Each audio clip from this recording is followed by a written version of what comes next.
All right, everyone. Well, thank you so much for your patience there, but good evening again. My name is Balaish. I'm the Family Empowerment Communications Coordinator, and I will be your host this evening for another Beyond Access webinar special series here on a Monday evening. Just a little housekeeping as just a reminder, this session will be recorded as always and be posted on our YouTube page the day following. So if you do not follow our YouTube page, it is Beyond Access series, and please go follow our channel, and we have a lot of good content related to this webinar as well. Also, just as a reminder, there will be no chat function throughout this session, but you will be able to ask any questions using the Q&A function, and we will try to answer them throughout the session, but also there is time at the end of the session dedicated to answering any of your questions. So we'll be able to go in more detail then. Today's presenter is Ann David. She is the EI Transition Manager. And it will be on inclusive preschool options for all families. And without further ado, I want to let it Ann take over. Very good. Thank you so much, Ori. Thank you to the Beyond Access series for allowing us to present this webinar for the families.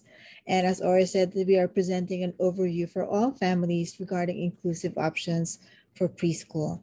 So this webinar is brought to you by the DOE, the Division of Early Childhood Education, and our team is the Early Intervention Transition Team through the Children with Disabilities 0 to 5 Services Team. So tonight, our goals are to help you understand as you prepare to transition into preschool.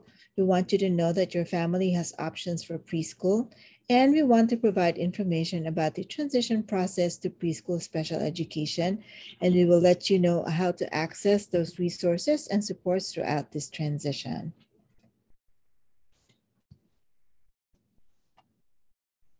So for our agenda, we are presenting this information in 4 parts. First, we're going to go over the DOE Early Childhood Care and Inclusive Education options. Then we will go over the Committee on Preschool Special Education, or CPSE process. Then we will go and discuss the least restrictive environment and the benefits of inclusion. And then we will end with some resources that you will be able to use. Most of the information that we will be presenting today is from the DOE Guide to the EI to Preschool Transition. So this guide contains information on how families of children in the EI program can transition into DOE inclusive preschool options. And we will also discuss inclusive early childhood programs such as 3K for All. We'll also talk about the information on accessing special education services through the Cpse. And you will be able to find this guide on the DOE website at the Moving to Preschool page on the DOE website. You can scroll down to the section on transitioning from EI, and there will be translations in all DOE languages available here. So even though we're talking about early intervention to preschool transition, this webinar is for all families. So we'll be discussing the options that are available to all families, not just for those who are in early intervention.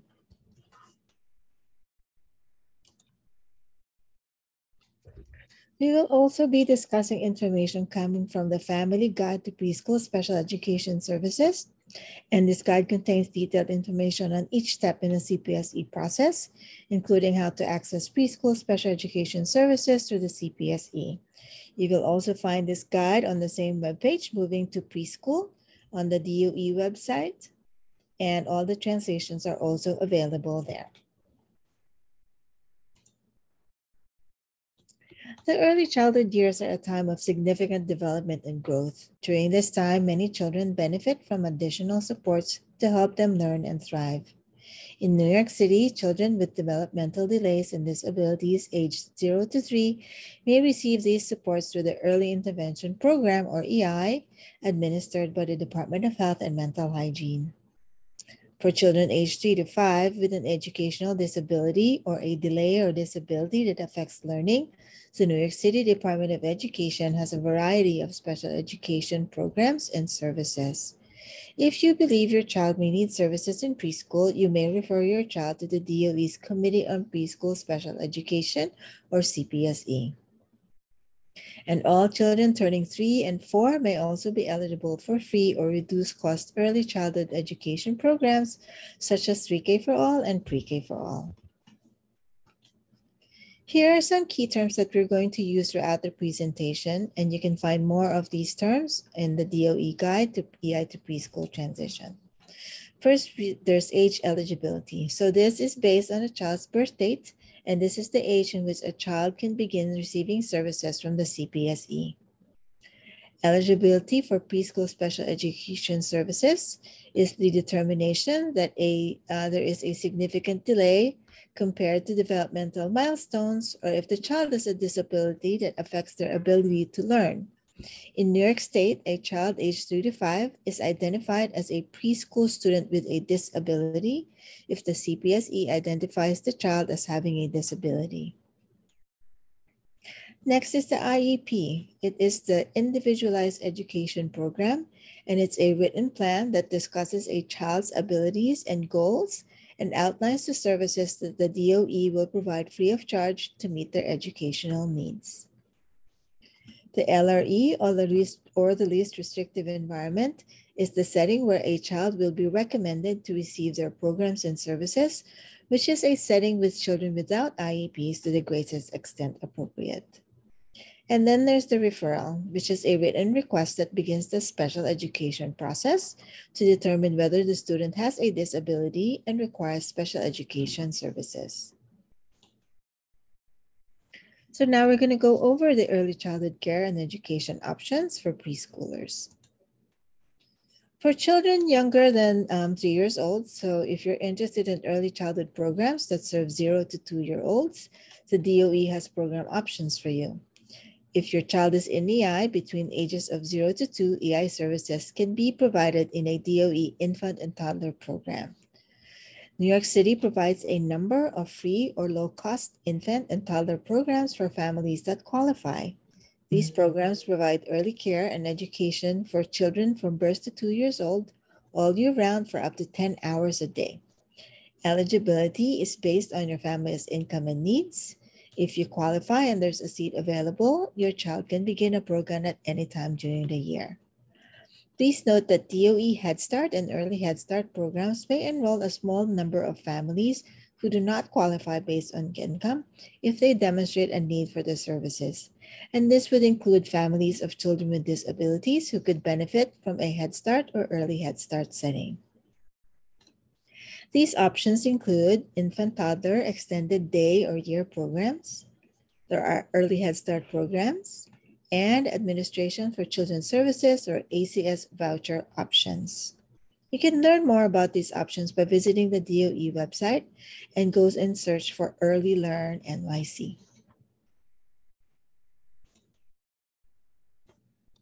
For options for 3 and 4-year-olds, families can apply for 3K for All. These are programs that offer free full-day high-quality education to 3-year-old children in all school districts across New York City. There are also 3K for All programs like Head Start available citywide that may have some additional eligibility requirements. Pre-K for All programs are offering free, full-day, high-quality education to 4-year-old children in every school district in New York City. There are also additional programs like state-approved non-public community-based programs, also known as 4410 programs, that contract with the DOE to serve preschool students with disabilities at no cost to families. There are District 75 programs that offer free special education programs in DOE schools in Districts 1 through 32. Some of these programs include options for preschoolers who are recommended for special classes. 3K for All has expanded to all neighborhoods in New York City since September 2021, and Pre-K for All is universally available across New York City for all 4-year-olds in New York City neighborhoods. So this means that any 4-year-old who a family who applies for a 4-year-old will get a seat in a school in New York City. For 3K for All, there is a 3K seat for every 3-year-old in these school districts: 4, 5, 6, 7, 8, 9, 16, 19, 23, 27, 31, and 32. And for the rest of the districts, we will offer 3K seats to as many families as possible. Applications are accepted during an annual application period where families can continue and apply for about 12 programs in the roster of programs available. But families can request to join a waitlist for 3K once the application has closed. As part of 3K and Pre-K for All, Head Start and Extended Day or Year programs are also available for families who qualify based on their needs. The best way to find out if a family is eligible for Head Start is to contact a program directly. Now, DOE Head Start and Early Head Start programs that we mentioned earlier may enroll a small number of families who qualify based on their needs. The best way to find out if a family is eligible for Head Start is to contact a program directly. And as a reminder, Head Start and Early Head Start programs may enroll a small number of families who don't qualify based on income if they demonstrate a need for the services. This includes families of children with disabilities who could benefit from a Head Start or Early Head Start setting. 3K and Pre-K for All are offered in the following settings. It could be a district school, so some public elementary schools offer 3K and Pre-K programs, and the programs are overseen by the school principal. Pre-K centers are run by DOE staff and only serve grades before kindergarten. There are also New York City Early Education Centers, also known as NYCDOE. These are community-based organizations that provide 3K and Pre-K and are supported by the DOE. And there are home-based programs called family child care programs that offer 3K and Pre-K and are supported by the DOE, which are located in homes from providers. Children benefit greatly from learning in the least restrictive environment, or LRE, appropriate for their needs. LRE means learning in settings where students with disabilities are educated alongside students without disabilities to the greatest extent possible. This could mean learning in a 3K or Pre-K for All class with special education programs or related services, and families can apply to 3K or Pre-K whether or not they plan to submit a referral to the Cpse. If you've already submitted a referral to the Cpse, if you are in the Cpse process, including if you're waiting for evaluations to be completed or you're waiting for your IEP meeting to be scheduled. It's also available, and you should be applying if your child already has an IEP, including if they have an IEP that recommends a special class in an integrated setting or SCIS or a special class.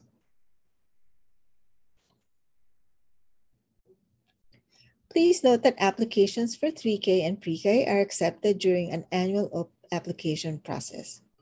For families with children born in 2019, the application will open in early 2022, and all New York City residents with children of this age will be eligible to apply for 3K for All programs.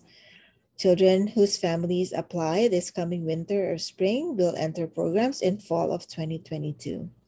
You can sign up for our 3K admissions email list to get the latest news and updates. Families can also join a waitlist for 3K and Pre-K once the application has closed. In contrast, the Cpse process, which we will discuss in the next section in more detail, happens year-round, and you're encouraged to apply to 3K and Pre-K regardless of where you may be in the Cpse process. For families who have made a referral, you are also encouraged to apply and enroll your child in a 3K program, regardless of where you may be in the process. Please note that if your child has an IEP and you apply and you get a seat and choose to attend the 3K program, the Cpse will work with you to recommend appropriate programs and services on the IEP that can support your child in the program that you choose. This includes families who wish to have their children transfer from a different special education program that they're already attending. At any point, you or the program staff may request to meet with the Cpse to discuss if your child needs more support than can be provided in the program. Applying for and enrolling in 3K also ensures greater choices for your family if your child is not found eligible for services, or if they only are eligible for a special education itinerant teacher or a related services provider. Next, we're going to discuss the evaluation process for the CPSE, or the Committee on Preschool Special Education. The CPSE is responsible for coordinating the special education process for preschool children ages 3 to 5 to kindergarten. So that's the year that student turns 5. There are 10 CPSEs in different areas of the city, and each CPSE is part of a larger committee on special education, which is overseen by the chairperson. CPSEs work with families in the district where they live, regardless of where children receive services or go to preschool. If you don't know what your school district is, you can call 311 or use myschools.nyc to look up your district. Each CPSE covers several school districts, and you can find their contact information online through the DOE webpage under the Committees on Special Education webpage. Now we'll go over all the steps for referring to CPSE and the process that you have to go through if you're going to make that referral. So step 1 is the referral, and the referral for evaluation can be made at any time when your child is 3 or 4 years old, or any time before kindergarten. If you want your child evaluated for preschool special education services, you must submit a referral to the CPSE through writing a referral letter. This referral must be in writing, whether it's handwritten or typed, or it can also be emailed, and must be made by you, the parent. The referral should say that you're requesting a preschool special education evaluation. It should provide your child's full legal name and date of birth. It should describe any specific areas of concern about your child's development, list any services that your child has received in the past or is currently receiving, and provide your full contact information, including your name and address and a telephone number where the CPSE can reach you. Please state your preferred language if it is not English. You can fax, email, or mail the referral to the CPSE region using the CPSE contact information found on the DOE website. If the referral is processed, the CPSE will reach out to you regarding the evaluation packet. We do want to encourage you to share an email address when possible, because email is the fastest way for you to get the evaluation packet. And if you do share your email address, they will reach out to you to request for consent to use electronic mail to send you the packet. You must respond and provide your consent, otherwise the CPSE will not be able to send the packet. Step 2 is evaluation. After receiving your referral, the CPSE office will send you a packet of information, including a list of approved evaluation sites, which are sites that can complete your child's preschool special education evaluation. You should review the list of evaluation sites and choose one, and then call to schedule an appointment as soon as possible. If you would like help in choosing or contacting an evaluation site, you can reach out to your region's community coordinator that is listed on the DOE website. Like we mentioned, it's the web page for Committees on Special Education. Please note that due to COVID-19, the evaluation agencies have adjusted to provide in-person or remote evaluations. If you're going to make an appointment, please make sure that you mention to the evaluation site what is your preference, so they can let you know if they are available to provide that type of evaluation that you want, whether it's in person or remote. At the first meeting with the multidisciplinary evaluation site, that's the agency that you choose to do the evaluations for your child, you will sign the consent for evaluation form. It is a form that's labeled C1P in the package that you received from the CPSE. Please note that you should bring the consent for evaluation form from the packet to the first evaluation appointment that you have. Do not sign it ahead of time, as you're supposed to sign this on site at the evaluation appointment.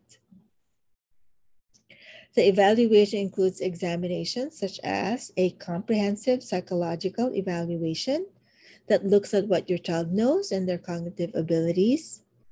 There's a social history interview, which provides background on your child's developmental and family history, often from birth to present.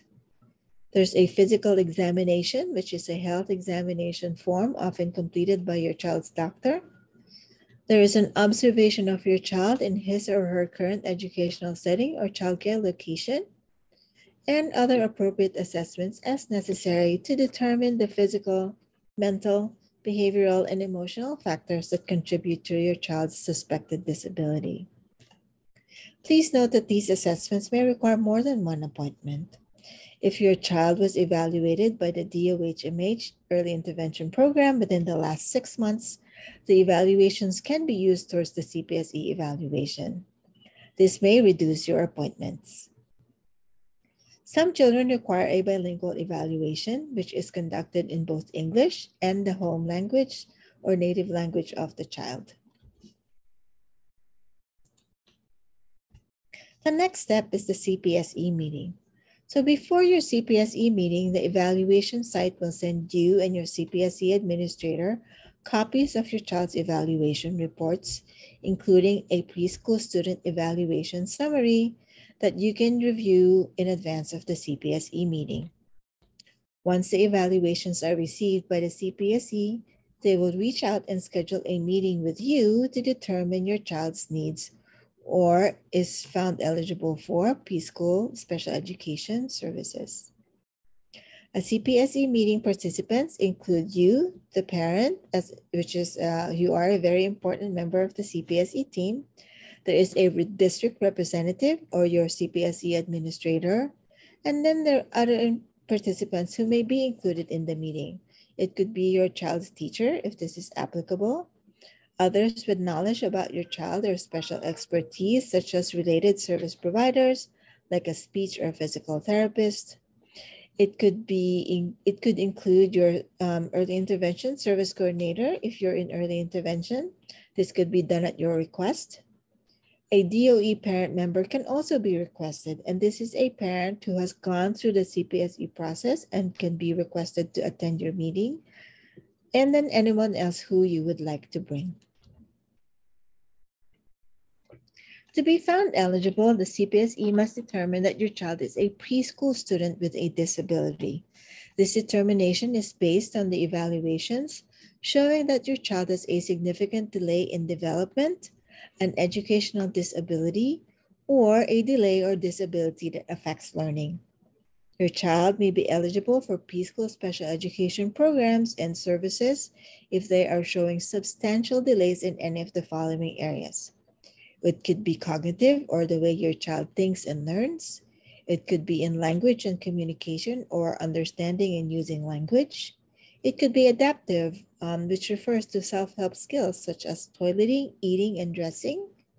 It could be social emotional, or with regards to behaviors such as getting along with others and expressing feelings, and or motor development, or their physical development, including delays or disorders regarding vision, hearing, and movement.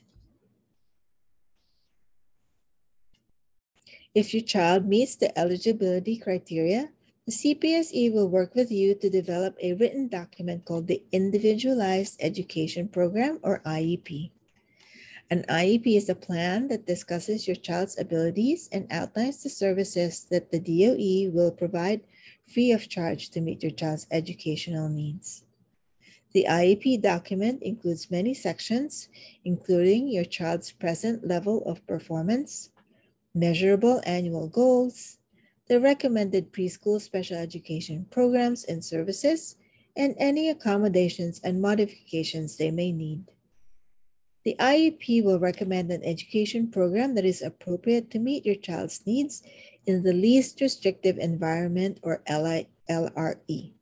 This means your child will receive their programs and services in a setting with non-disabled peers to the greatest extent appropriate and as close as possible to your child's home. This could mean receiving services at a 3K or pre-K program, and if you've applied and received an offer to a 3K or pre-K program, you should tell your Cpse administrator about this at the Cpse meeting. They will work with you to recommend appropriate programs and services on your IEP that can support your child in the program that you choose. Next, we'll go over the programs and services available to preschool students with IEPs. But first, we'll discuss informed consent. So after the IEP is developed, the Cpse will ask you for written permission to start the services. And this is called the informed consent for services. After the Cpse receives your written consent, the Cpse will arrange for services on your child's IEP to be provided.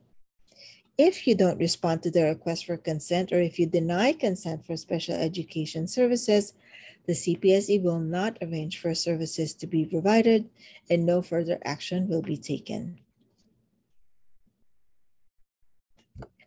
There is a range of education and related services available to support preschool students with individualized education programs or IEPs. The most common ones are in the continuum we're going to discuss. So first are related services. So related services include physical therapy, occupational therapy, speech and language therapy, assistive technology, etc. There is the special education itinerant teacher, or SEIT. A SEIT is a special education teacher who works closely with a student on academic, emotional, and social skills. This service can be delivered in small groups or one-to-one at your child's regular education program, at another childcare location you identify, or at home in certain situations. There is a special class in an integrated setting, or SCIS. This is a classroom in which students with and without IEPs are educated together. And then there is the special class, and this is a classroom that only serves students with IEPs whose needs cannot be met within the general education setting or a SCIS classroom.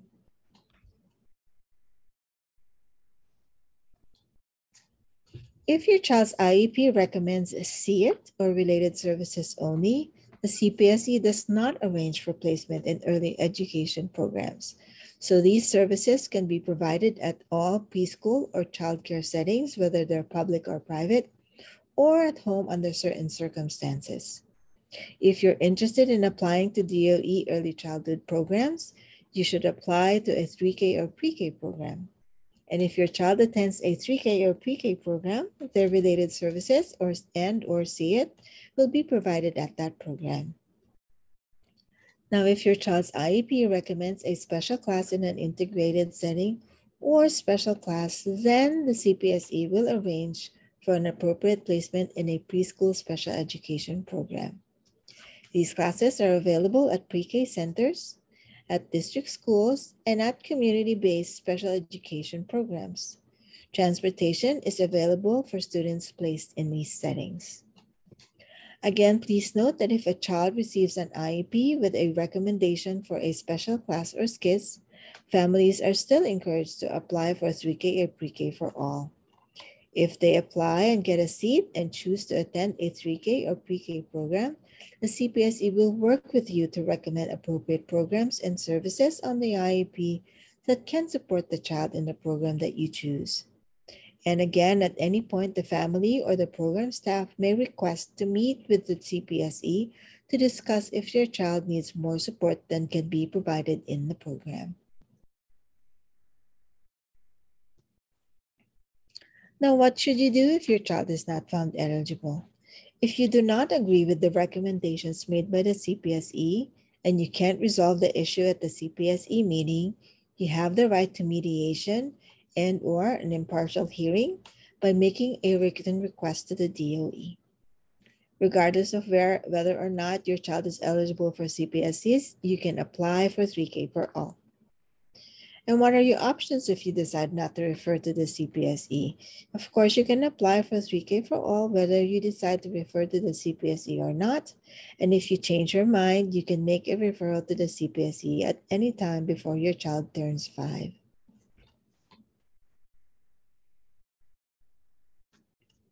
Now we're going to go over the least restrictive environment and the benefits of inclusion. So the DOE is required to provide services in the least restrictive environment appropriate. which means students with disabilities are educated alongside students without disabilities to the greatest extent possible. Inclusion classes are classes where children with and without disabilities learn together in the same classroom. When children are found eligible for preschool special education services, the Cpse is required to recommend services to preschoolers in the least restrictive environment appropriate for the child. This could mean receiving services at the DOE program you apply for, such as 3K for All. Some examples of inclusion settings are a general education classroom with services, a general education classroom with a special education itinerant teacher, or it could be a general education classroom with a special education teacher and services like speech or physical therapy. It could also be a special class in an integrated setting, which is a classroom in which children with and without disabilities are learning together. Or it could be a skills class with additional supports such as speech or physical therapy or the support of a paraprofessional. Other recommendations such as a special class with only students with disabilities should only be offered to a child when their needs cannot be met in a general education or skills setting with additional aids and services.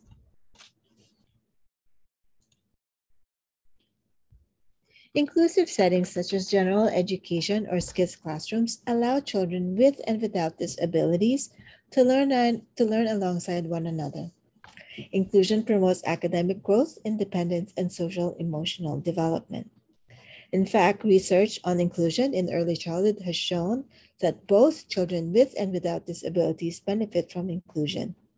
Children with disabilities learn from their peers and develop greater communication, social, emotional, and adaptive behavior skills.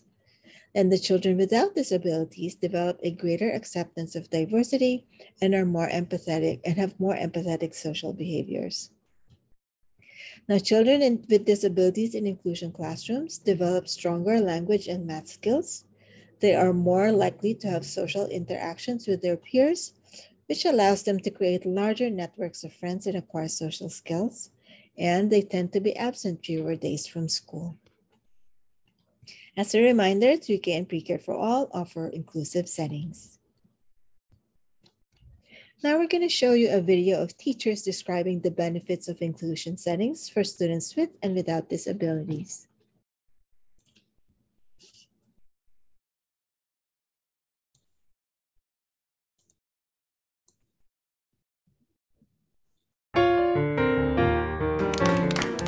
We see so much progress in our inclusive settings. It just is a lot happier of an environment for all kids, for families, as well as our staff. So it's just a win-win.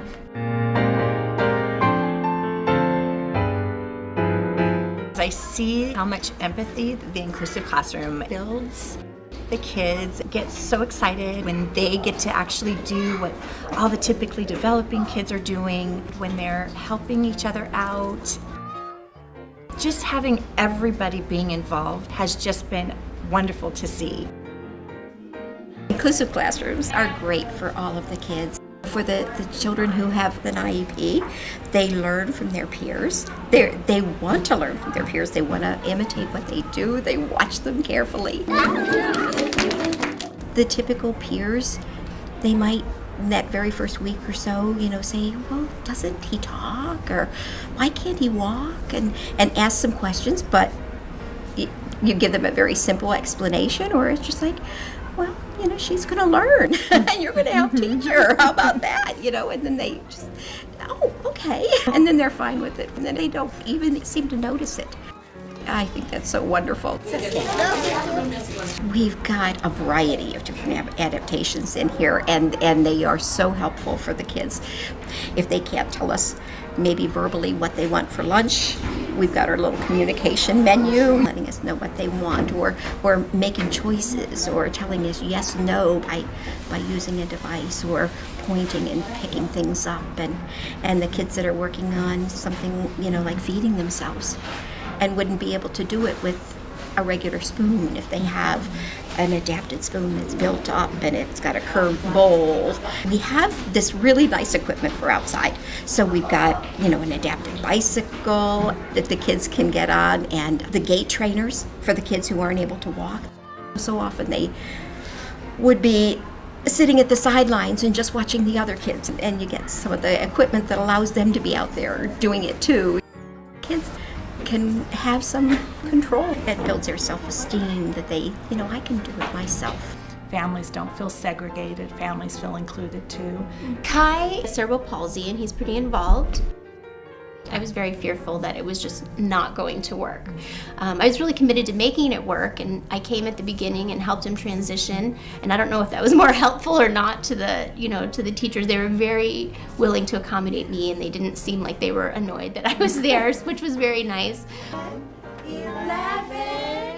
The staff here is amazing, and they've obviously been doing this a long time, and they have so much care and compassion for the kids that it makes a huge difference. I hear stories about how parents had to really fight to get this. It's like there's this fight between schools and parents, and I've never felt that way. Everybody's been so great to us and been very accommodating to our needs, so I appreciate that.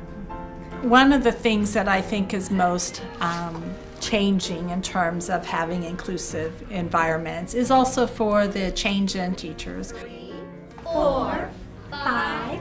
It's taught me, how to have them all work together, what adaptations I might need to make when I'm doing my instruction, looking back on their goals and seeing how I can adapt my specific lessons. It's just been a wonderful experience. We're able to kind of look over, okay, this is what we're working on, this is our theme, these are what are some activities that we want to throw in there, and how can I make those accommodations I need for, this child who has poor vision, and this child who really can't sit, or this child who he has motor control issues. One of the keys for the collaboration is being in the classroom together and having open communication. I get to even do some of the small groups, looking at the whole entirety, and they all benefit from it. The kids do get more individual attention, whether they're a child on an IEP or one that comes in without an IEP. I think it benefits everybody. We have had teachers who have indicated to us that they would never go back to teaching a classroom without kids with special needs, because it has added an element to their quality of teaching. It has made them become better teachers, and it has been more rewarding for them. So I think that's a powerful statement too of the power of inclusion.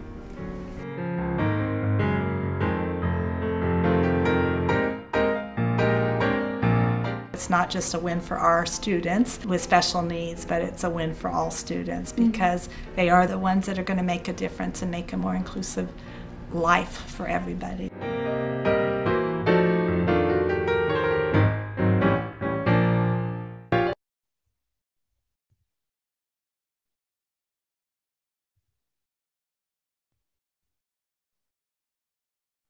So we hope you got a glimpse of how beneficial it is for students, and not just for those with the IEPs, but also for all the students without IEPs, as well as the staff and the families. So now we're going to go over some resources that will be helpful to you as you transition into preschool. So we, as we mentioned earlier, are part of the DOE Early Intervention Transition Team, and you can contact a transition coordinator from the DOE if you need any information regarding early childhood education options available after EI, or if you're not in EI, any options that are available to all preschoolers. We also speak about transitioning to preschool special education.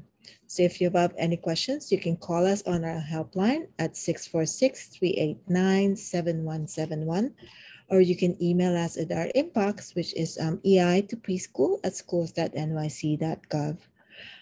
Even though we're talking about early intervention, we will not turn anyone away.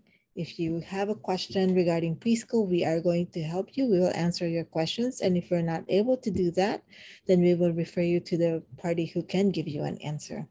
The team is available from Monday through Friday from 8 a.m. to 4 p.m. But you can leave messages outside of these hours.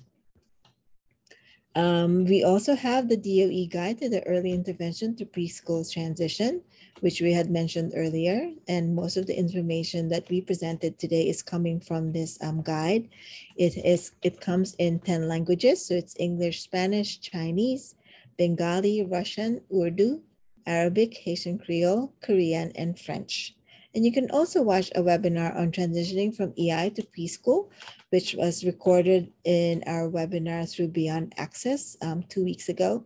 So please feel free to watch that to get more information on EI to preschool. For 3K and Pre-K for all, including Head Start, program information and contacts, and the 3K and Pre-K for all information can be found on myschools.nyc.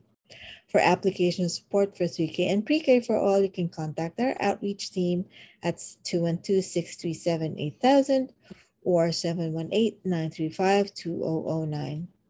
You can also send your questions about enrollment and admissions to our inbox for enrollment. It's esenrollment@schools.nyc.gov.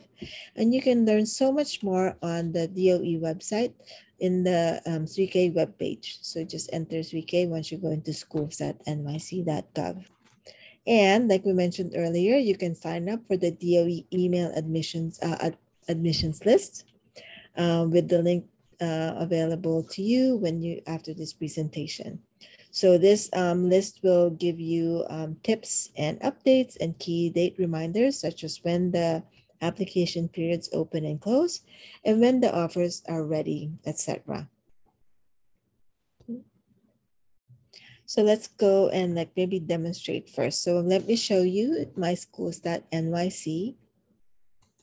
So when you click on that link, it will take you to this website. So you'll see where it says My Schools. On the upper part of the web page, you will see this language selection. So you'll be able to choose which language you want to navigate the website in. So there are the 10 languages, the same as the ones that I mentioned earlier here. So for now, we're going to stick with English. You can start by creating an account. So you can go here and create an account. But if you're not ready to do this just yet, you can continue on and browse the directory and look at the programs that are available for 3K. So when you go browsing, you can scroll down and look for birth to 3-year-olds. So this is for the 3K programs. Now what you need to do, so if you don't know your district and you want to look at the programs in the area where you reside, you can enter an address. We're going to enter our office address here. So once you do that, you will see the programs that are in that area and you'll see which district you're in. So now it indicates that the address I typed is located in District 2. Now you'll see all of the programs, probably in terms of proximity to you, to your address that you entered. And you can click on the program name and you will find all the information available regarding that program. It has the address, their website, their email, and a phone number with the contact person's information.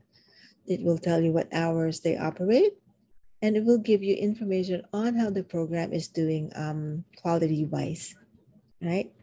If you already have an account, then you can click on this star here, and this program is going to appear on the list that you are creating to apply. You can apply to as many as 12 programs, and you should order them in the order of preference that you have. So the first program on your list should be the one that you really want the most, and then continue and further down until you hit 12 programs. All right, but when you click here, you will find further information. It'll talk to you about what the program is, what type of program it is. So this one is a pre-K center. What are the chances of getting included in this list of accepted applications, etc. Okay. So you will also see here that there are filters. So up here, you will see which subway line, if you want to pick one, let's say you're going to drop off your child, then you can pick which subway line is closest to the program that you, where you want the program to be. What's your preference? You can pick the district here. You can also pick which type of program you want to see. Do you want a DOE program? So it could be a district school or a pre-K center. You might want for younger children to look for an early learn program or a family child care. And then for community-based programs, you can choose NYCDOE or New York City Early Education Centers. There are other filters.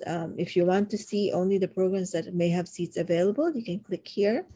And you can choose extended day year or Head Start if you may be qualified for that.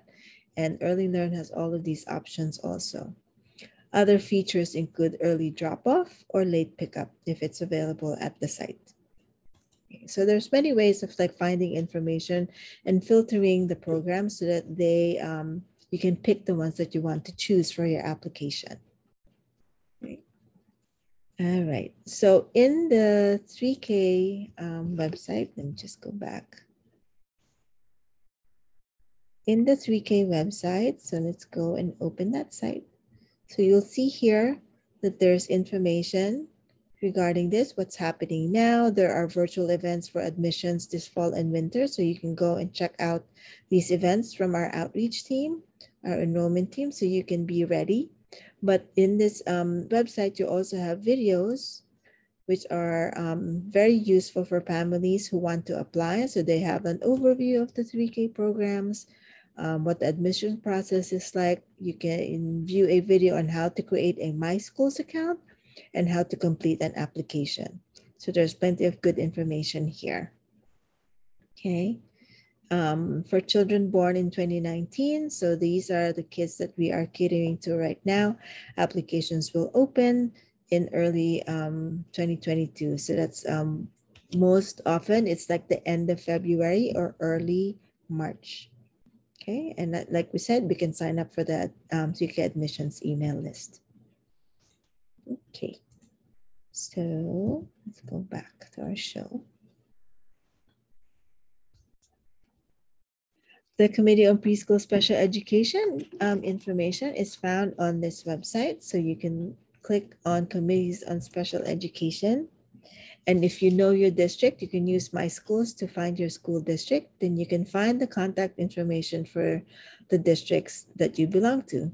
So let's say for CPSE Region 1 for districts 7, 9, and 10, here is the chairperson's information and the community coordinators who help families go through the go through the CPSE process.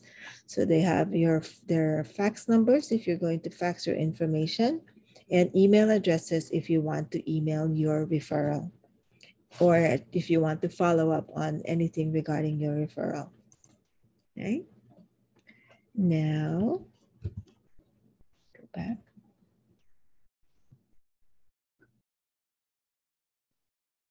Okay, so next we'll talk about other DOE contacts. So aside from the CPSE, you can contact the special education hotline at this number. Of course, you can contact our team, the Early Intervention Transition Team, by our helpline and email inbox of EI to preschool at schools.nyc.gov.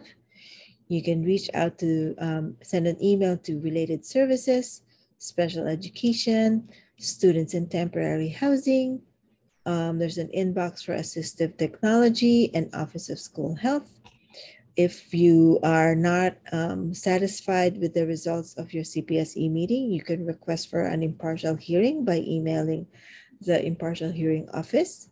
And you can also ask general questions about early childhood education at the earlychildhood@schools.nyc.gov inbox. If you have any questions regarding enrollment, you can reach out to the outreach team at these numbers or email esenrollment@schools.nyc, or you can also sign up for the email admissions list. And if you're interested in the infant toddler programs and extended day and year options, you can email ccapplication@schools.nyc.gov. We also have some external resources like Include NYC. So Include NYC is the Early Childhood and School-Age Family and Community Engagement or FACE Center for New York City.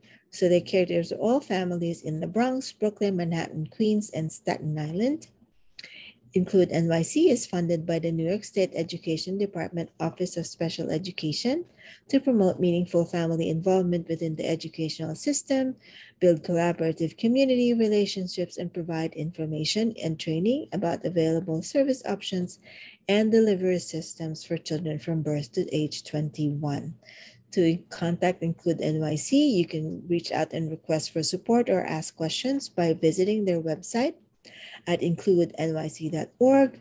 For Spanish, you can go to includenyc.org. And there's also a Spanish page now, which we will provide with the information that we send you after this training. You can call their helpline at 212-677-4660. For Spanish, it's 212-677-4688. Or you can email them at info@includenyc.org. Other resources outside of the DOE include Advocates for Children of New York, Parent to Parent New York, the Office for People with Developmental Disabilities, or OPWDD, Sinergia or Metropolitan Parent Center, and United We Stand of New York. So that concludes the presentation, and we really thank you for staying with us and joining us in this webinar. You can contact us, of course, by email to ei2preschool@schools.nyc.gov and calling our helpline. And you can go over the DOE guide to EI to preschool transition. We're gonna now have time to answer the questions that you have posted in the Q&A.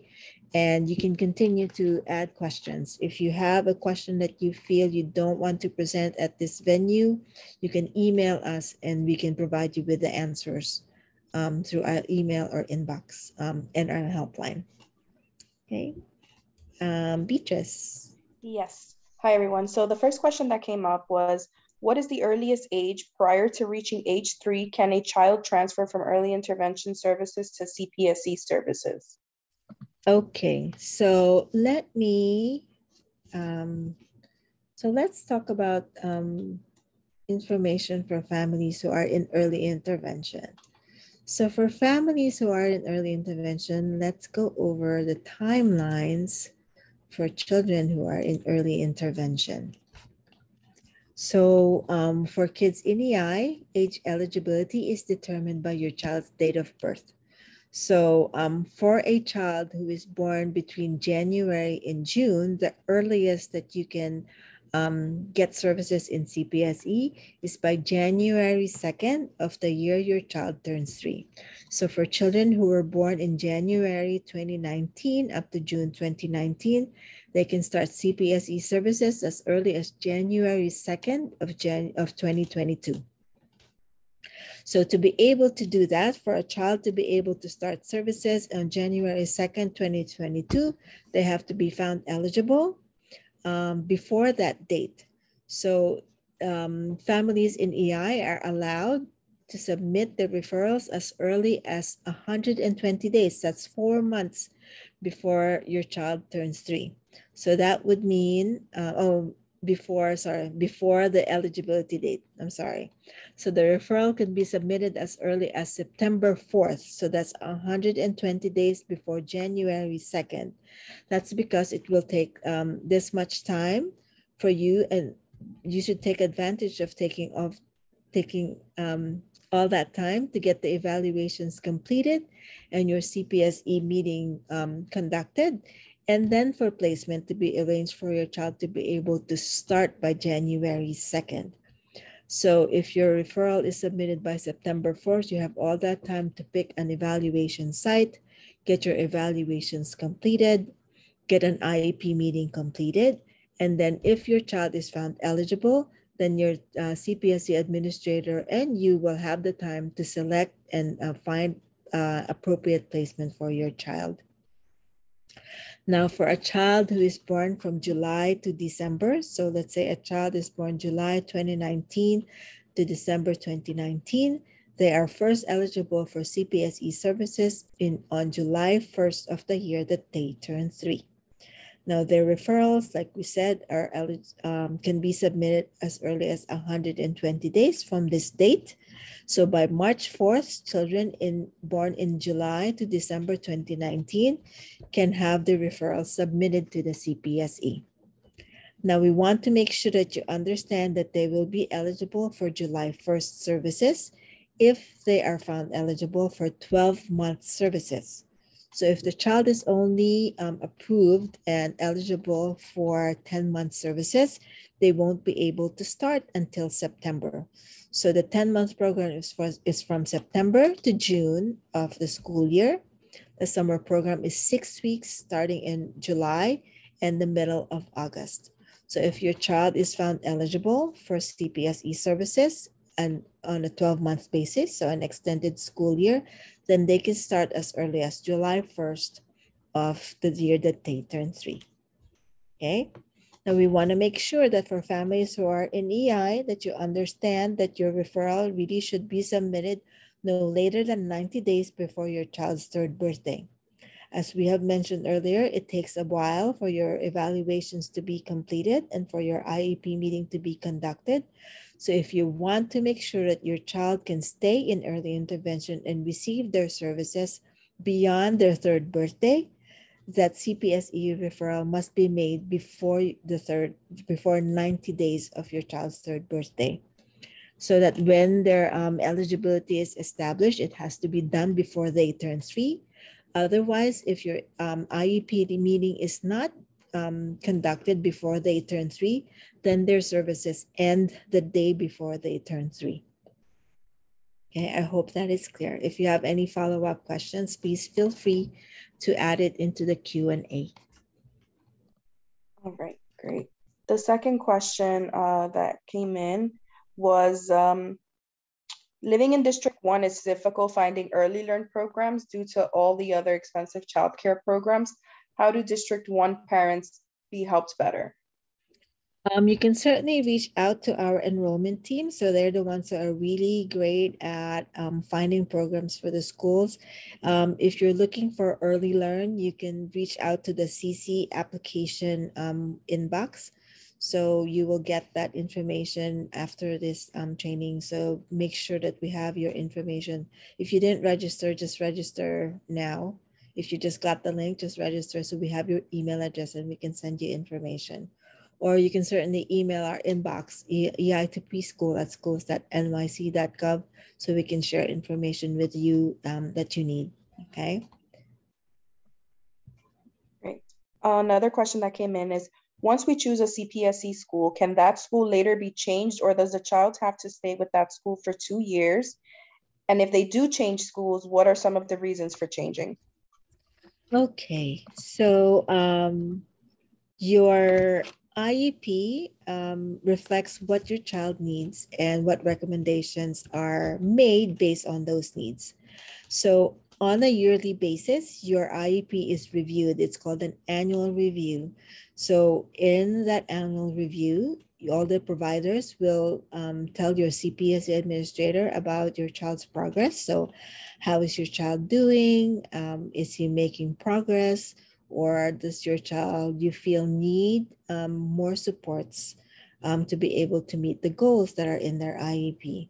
So all the people who are working with your child have to provide a progress report to the CPSE. And if they feel that your child maybe does not need as much support as they're getting right now, then they can change the recommendation to be even less restrictive. And let's say if your child is doing really, really well and they're currently in a small classroom with like 12 children or 8 children, and they look like they have made so much progress that they can go into a more inclusive setting, then there can be recommendations to change the child setting into a SCIS or an integrated class, or in a general education program with supports and services. So like we mentioned, the DOE, the CPSE is supposed to recommend your child's services in the least restrictive environment. And so that is one reason why a setting may be changed.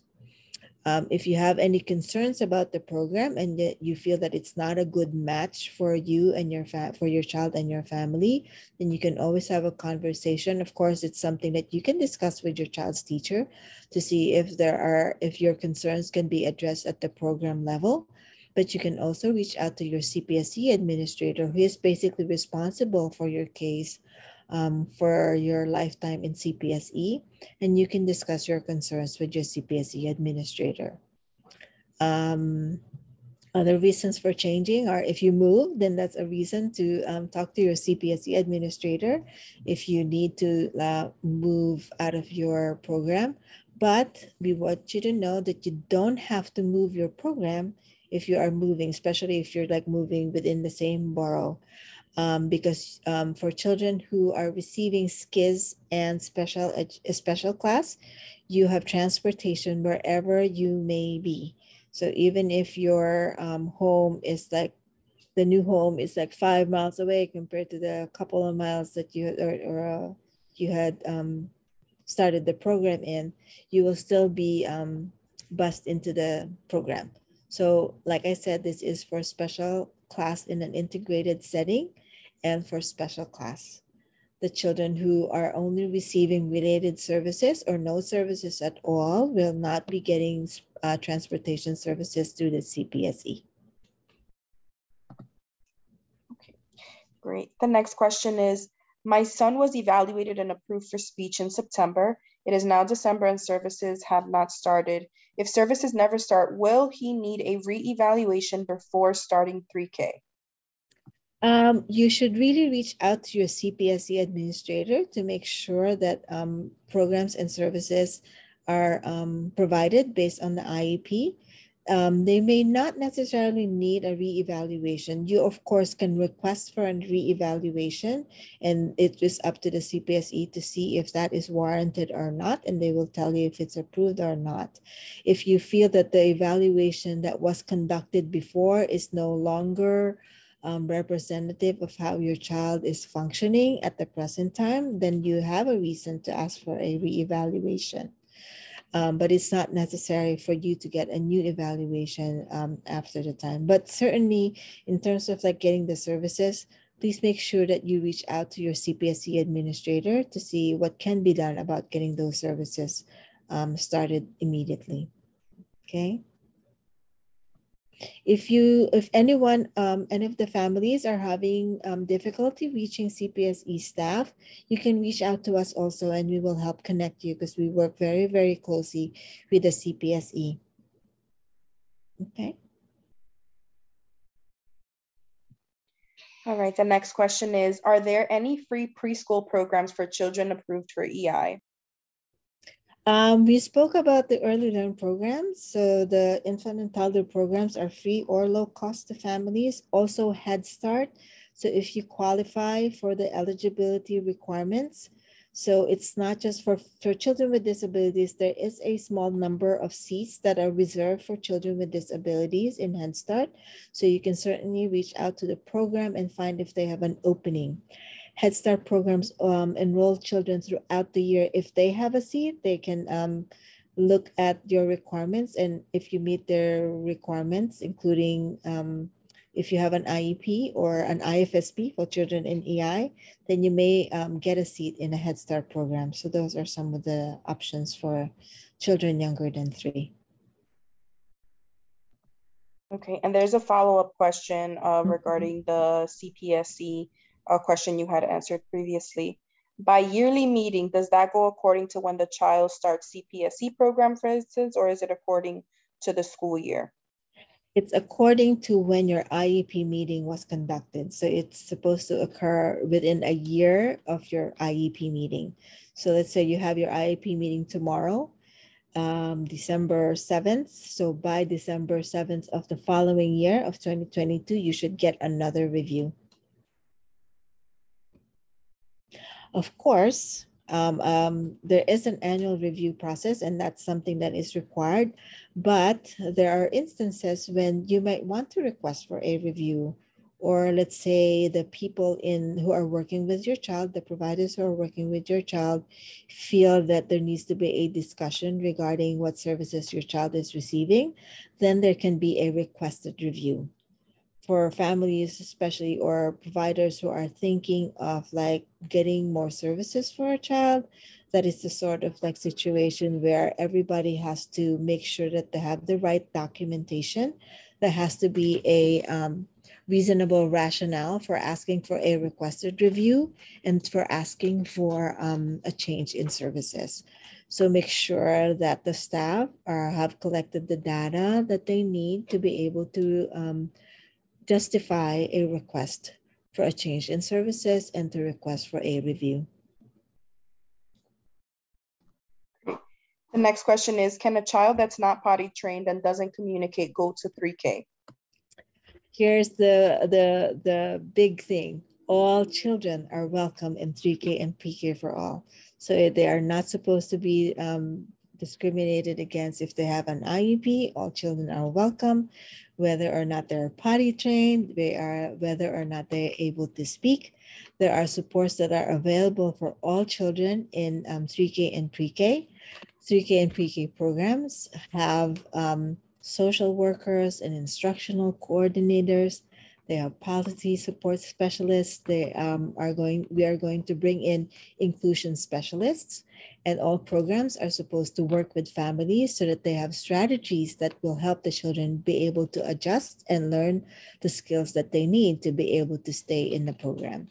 If they need extra support, of course, there is a process to make a referral. If, let's say, you don't decide to make a referral right now to Cpse, but with your child attending the program, it becomes something that you feel you should like proceed and like ask for an evaluation, then you can make that evaluation for your child at any time before they turn 5. Okay, the next question is, also, does 3K provide one-to-one aid?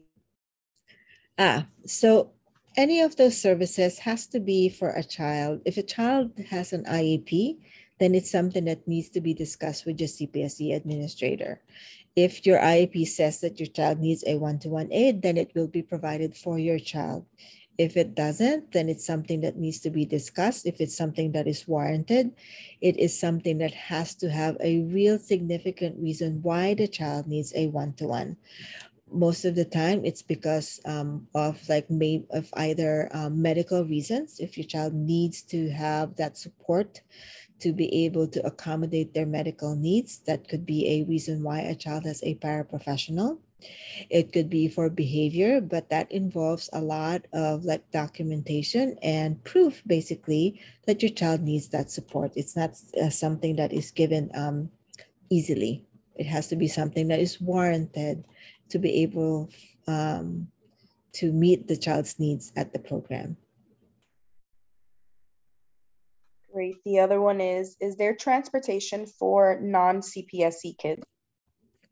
No, there's no transportation for non-Cpse kids. And for kids who are receiving Cpse services, only those that are recommended for special class in an integrated setting or a special class will receive transportation. The other question is, how long is the school day for Cpse kids versus a non-Cpse kid? It depends on the program that you're going to. DOE programs have a 6 hours and 20 minutes of instructional time, school time. So that includes meals and nap for DOE programs. For non-DOE programs, it varies. Most of the time, it's a 5.5 hours of instructional time. So that includes meals and nap time. So it depends on the program that you're going to. There are different schedules for different programs. So you'll have to speak with the program directly. That's for a special class that I'm speaking about. For Head Start programs, there are programs that are lasting up to like 10 hours a day. So it depends on what the program is. Most of the time it's like 8 hours and so on. So there's a lot of information that you can gather through myschools.nyc, and it will show you actually the program hours that are available, and you can call them to make to verify how long the program time is. If you are looking at CPSE programs, you can certainly go and visit the programs and find out what their day is like and ask them for a schedule of what the day looks like. All right, another question that we got is, can you guys help me start speech services for my son? The service coordinator has been having a hard time finding someone for the services. That depends on whether the child is in early interventions. If you're looking for a provider in EI, you will have to speak with your EI OD, and your EI service coordinator has to go and look for agencies who have a provider available. For CPSE, it's something that you have to speak with the CPSE administrator, because they are the ones who are arranging for services for your child.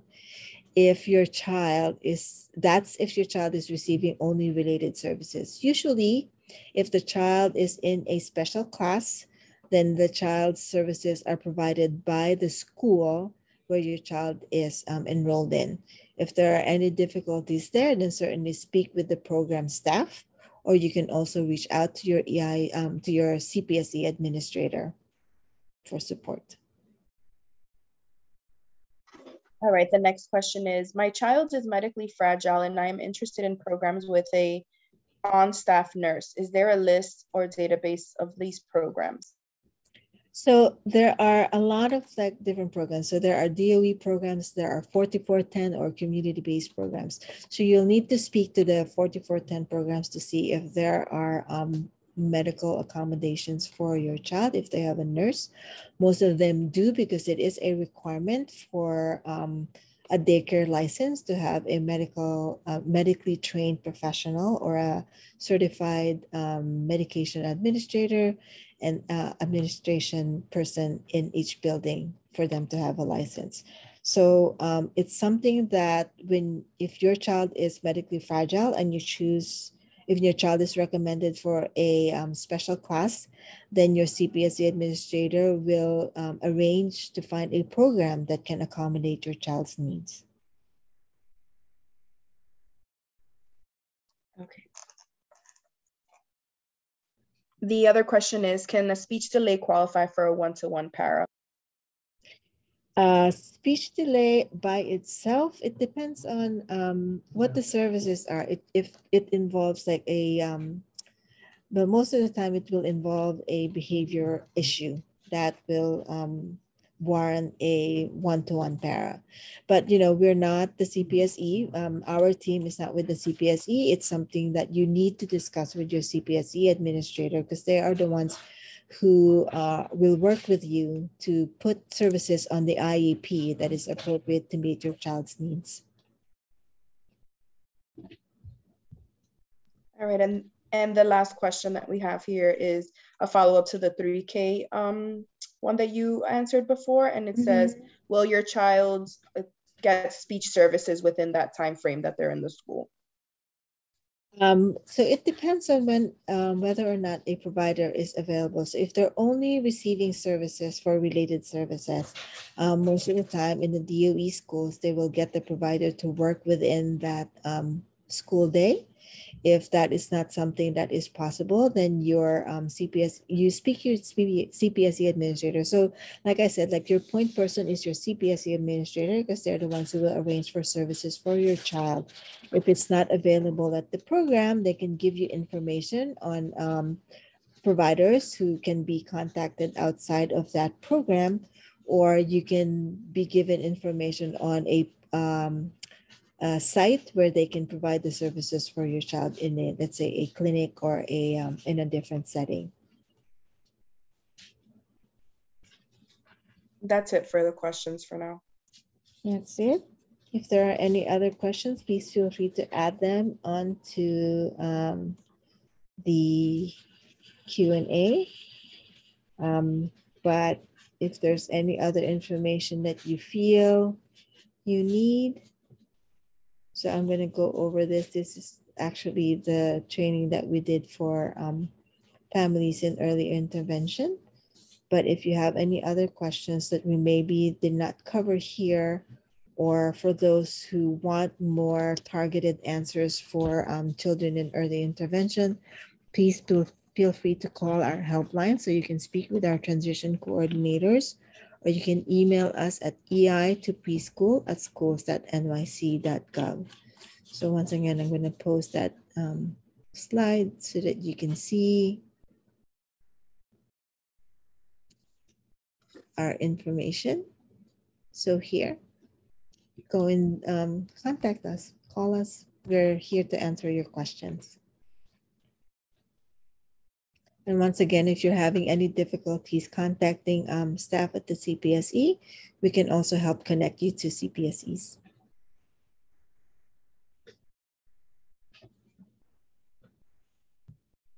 All right. So if there are no more questions, we are so happy that you joined us. Thank you for coming to join us and listen to our presentation. We have our guide that you can refer to. If you have any questions, you can contact us, call our helpline, email us. We thank our interpreters for helping our families understand our information. And I'm going to send it back to Ori. Thank you for having us at the Beyond Access series. Thank you, Anne. It was, as always, it's a pleasure and another great webinar in addition to our series. Any follow-ups about Beyond Access or requiring any information, again, you can go on to Beyond Access through our YouTube channel, and you can also email us at beyondaccess@schools.ny.gov. Otherwise, we look forward to seeing you next time. Thank you very much.